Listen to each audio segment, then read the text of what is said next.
זהב, נכון? את גילה, נכון. כן, מוזר, אף פעם לא עשו בינינו היכרות רשמית.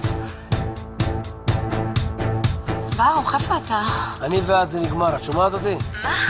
אבל למה, ברוך, אני אוהבת אותך. אל תצייני לי את השכל. זו לא אהבה, זו משיכה מינית ואת חתיכת שרמוטה ואני לא רוצה לראות אותך יותר. את חייבת לעשות הפלה. יש לך בעל, יש אישה, לא עושים דברים כאלה, אירנה. אבל זה פרי האהבה שלנו. אבל אני חלק מהדבר הזה, ואני לא רוצה את זה, ואת חייבת להקשיב לי. אני מקשיבה רק לעצמי. הולך להיות לנו ילד. אתה זרקת אותי? ואני רוצה זיכרון מהאהבה שלנו. מתי אתה עושה את ההברכה הגדולה שלך עם אביעד חול? הוא כל הזמן מזיז את התאריך. טוב, איך שההברכה נוחתת והכסף אצלך, אנחנו תוקפים ועושים מהלך על הכתר. זאת ההצעה שלי. נשמה, אני עשיתי לך הפתעה, קנית לך ניתוח להגדלת חזה.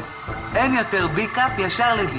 וואלה, יהיה לך חזה כזה גדול ששפר לך, אני שוקל לבטל את הקריירות האוויר באוטו. מה אתה עושה בבולדוג? מישהו מת? לא, חס וחלילה, הבורר. אמרתי לך לבוא אליי בלוויות או בחתונות. אם אף אחד לא מת, אז אני מבין שאתה מתחתן. הבורר, אתה צדקת היום. אני באמת הסתרתי ממך דברים, וזה לא בסדר. אבל אני לא בטוח שאתה רוצה לשמוע את מה שיש לי להגיד לך. אל תצחיק אותי, בולדוג. האמת אף פעם לא הפחידה אותי. דבר. אני יודע מי שלח אנשים להוריד את אורנה ואת נדב.